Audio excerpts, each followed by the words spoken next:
大家好，欢迎收看木板年画，我是广州航海学院的郭亚东。这期节目我们接着来讲年画与年节的填仓节。在民间有一个非常古老的节日，源于先民们对于星象的崇拜，称为填仓节。宋代孟元老《东京梦华录》中就有相关的记载。正月25，人家是羊至肉，客至苦流，必尽而去，名曰填仓。不知大家是否有疑问？正月25，当下季节刚过立春，还未到收获之时，为何有填仓之说？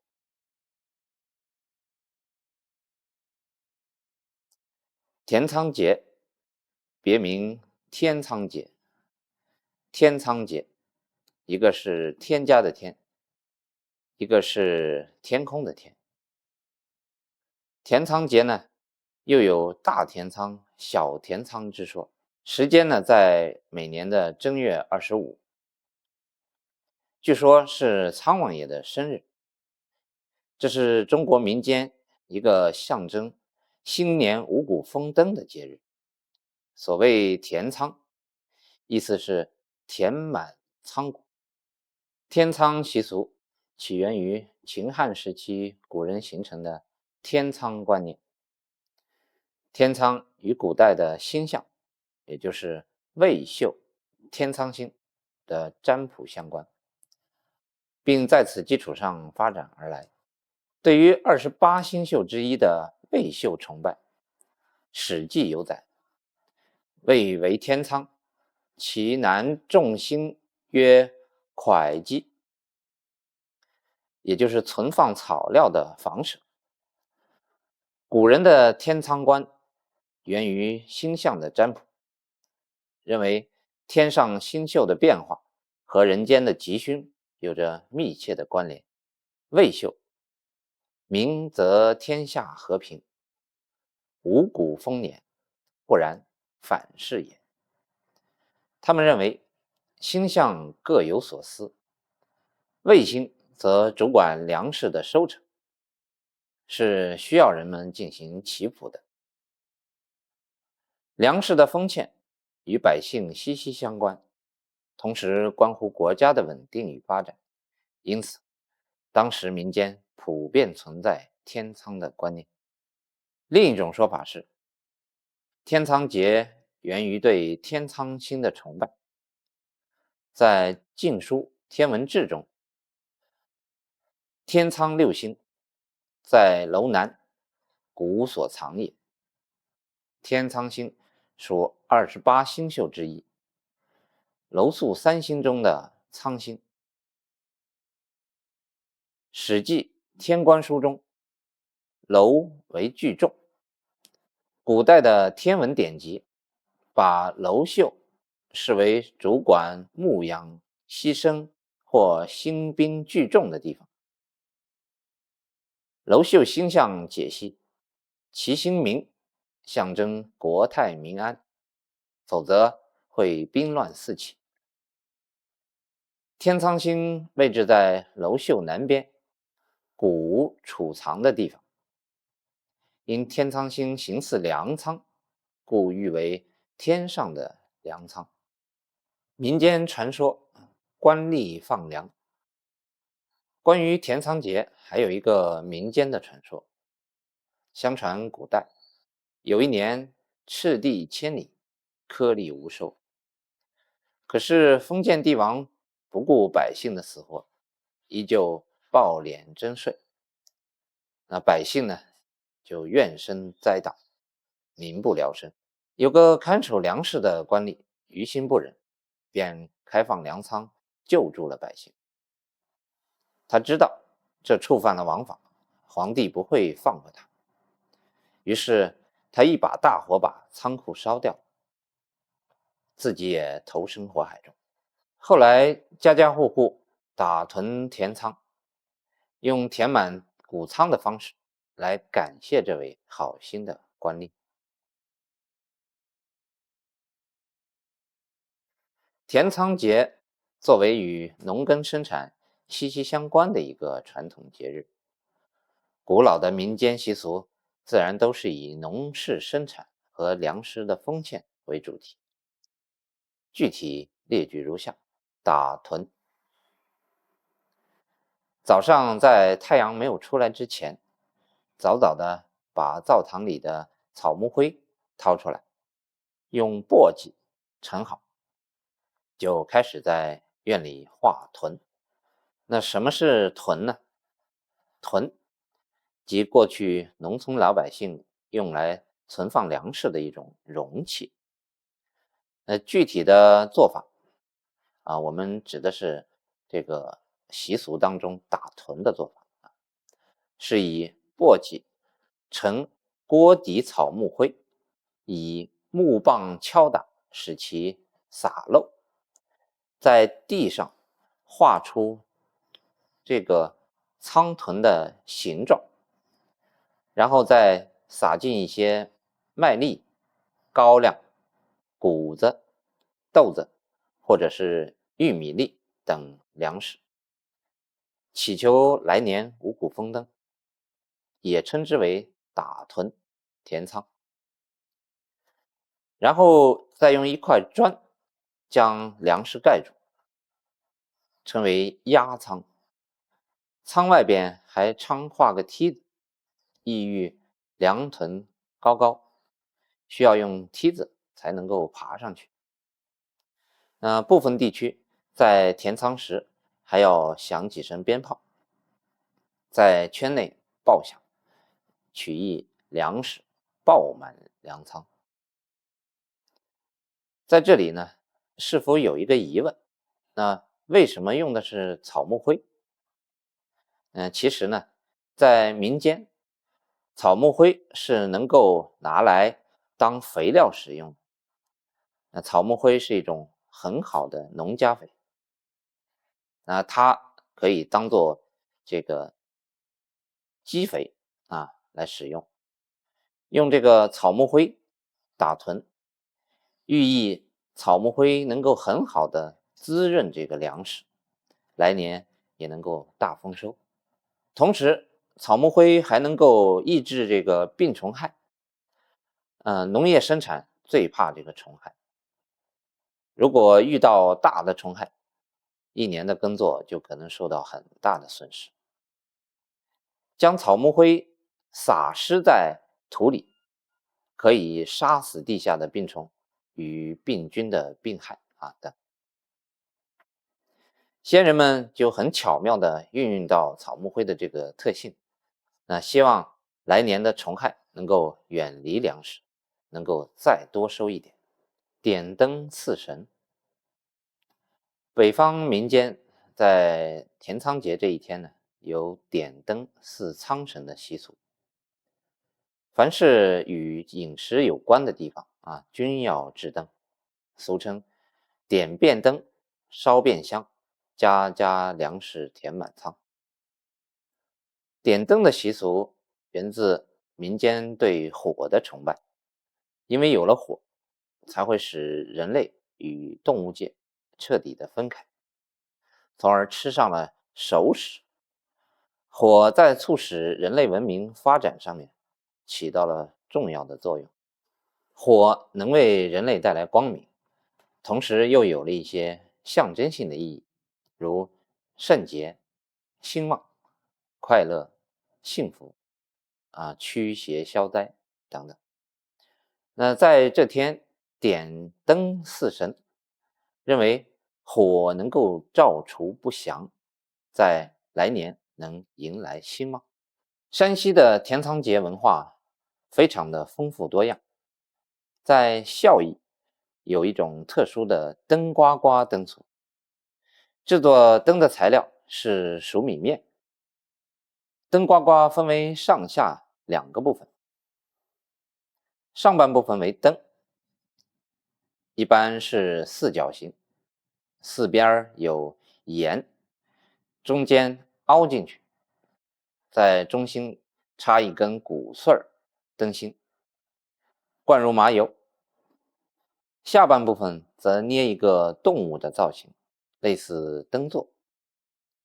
在山西吕梁地区，按照家庭的人口数以及个人的属相，用面捏成相应的本命灯，然后再捏上2条狗、一只鸡、一条鱼，以及人口盘子、仓官老爷等。在晚上，再将这些面灯注油点燃，本命灯置于家中的炕上，狗至大门口，鸡呢放到院中，鱼浮在水缸，驴占畜圈，仓官老爷挂在天窗，其余的就均放在家中。置放面灯时，口中还要高呼相应的吉利发财语，如仓官老爷送粮来，鸡娃鸡娃多下蛋等等。灯呱呱点灯用过之后是可以用来吃的，第二天把它油炸或者回笼蒸一下即可食用。找填仓虫，在晋北一带，民间习惯在填仓节这天夜里打着灯笼在院内找填仓虫，也就是各种复苏的虫蚁。那如果发现的越多，就表明这个兆头越好。填胃仓，因为胃是包容消化五谷的器官，所以又被视作仓灵之官，于是填胃仓便成了后世填仓的习俗之一。油面犒姥姥，在晋北一带有一种叫油面窝窝的食物，当地呢也叫做油面犒姥姥。这个名字很特别，这个犒呢是一种树的名字，编制容器像八斗，八斗也叫姥姥，故名犒姥姥。山西流传这样一句话：30里的油面，40里的糕，20里的面条饿断腰。在这里说的就是油面耐饿，也间接的反映出营养价值高。这个犒姥姥形似谷仓，用荞面做完，至油面窝中空处，是为填仓。人们在这一天食用也有填胃仓之意。布袋袋，用白面包红糖，蒸成口袋形状或元宝形状的面饼，俗称布袋袋，祈求风调雨顺，五谷丰登，粮食满囤。高粱米饭，在东北的农村，满族在填仓节时，家家讲究煮年高粱米饭，放在仓库，用鼠节棍编织一匹小马，插在饭盆上。所谓这个鼠节棍，实际就是高粱杆意思是马往家驮粮食丰衣足食。第二天再添新饭，连着添3回。也有的人用高粱节做2把锄头，插在饭上。鲫鱼汤，天津人习惯在填仓节这天吃新鲜的鲫鱼汤，配以米饭，取其鱼米满仓、五谷丰登的美好愿望。也有说法是，鱼汤中的鱼是给猫吃的，犒劳它来抓捕老鼠。人们信仰仓神，源于其对粮食的收藏护管。对于仓神的由来，说法不一。民间曾把历史人物韩信供奉为仓神，称为韩王爷，因为韩信当的第一任官职就是仓官。后来呢，他又明修栈道，暗度陈仓，所以被奉为仓神，也有地区把老鼠供奉为仓神，诉求老鼠仓神口下留情，少来偷吃，并祈祝年年五谷丰登，粮油满仓。这是一幅清代时期的木板年画，叫做《仓官进门》。画中仓官骑着马，穿着大红色的官袍，手里抱着一个孩子，身边带着4个随从。画中文字写道：仓满米黍，库盈金银，子孙万代，永久不贪，事倍享荣。中间写着仓官进门，富贵无穷，子孙兴旺，福禄来临。意为仓官进门带来了金银和米黍，子孙兴旺，福禄来临。画面的左边还有2个屯，一屯装的金银财宝，满满一屯；另一屯贴着黄金万两，后头一个侍从推着一个金元宝的车子。走在仓官面前的人敲锣开道，背上有一旗，写着清道。后面也有一个侍从背着一旗子，写着飞虎。产自清代陕西凤翔这一张仓神。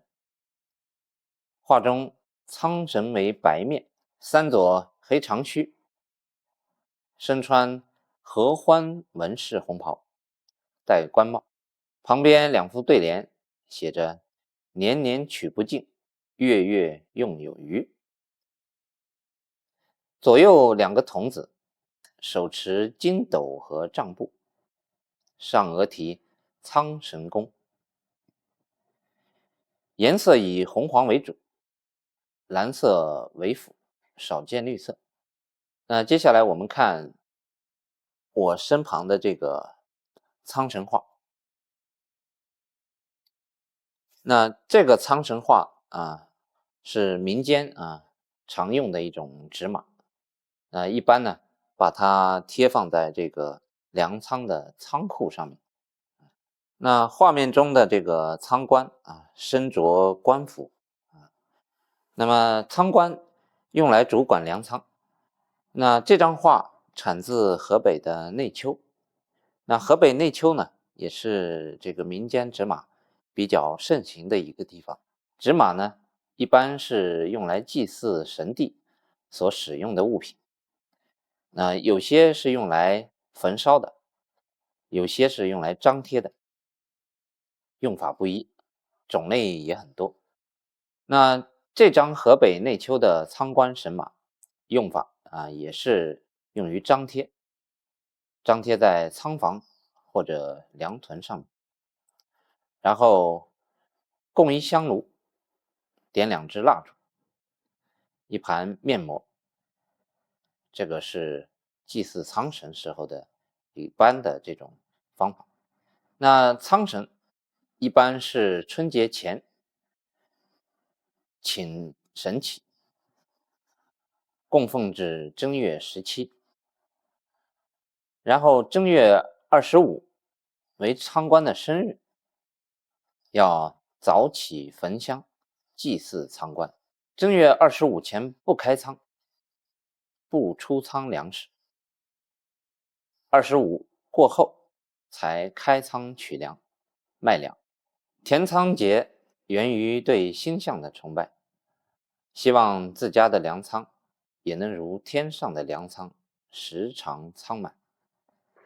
用类似庆丰收的形式，祈求来年五谷丰登，反映的是人们对于自然灾害的抵御能力不足，便产生了祈求神灵的行为。通过对于天地自然的观察，借由节俗活动完成对自身的心理暗示，再结合一些科学的办法，例如历法、24节气等，来指导完成农业生产。民俗不虚，有口传及习为，年画不假，皆满载情感和和精神。本期节目就到这里，感谢大家收看，我们下集再见。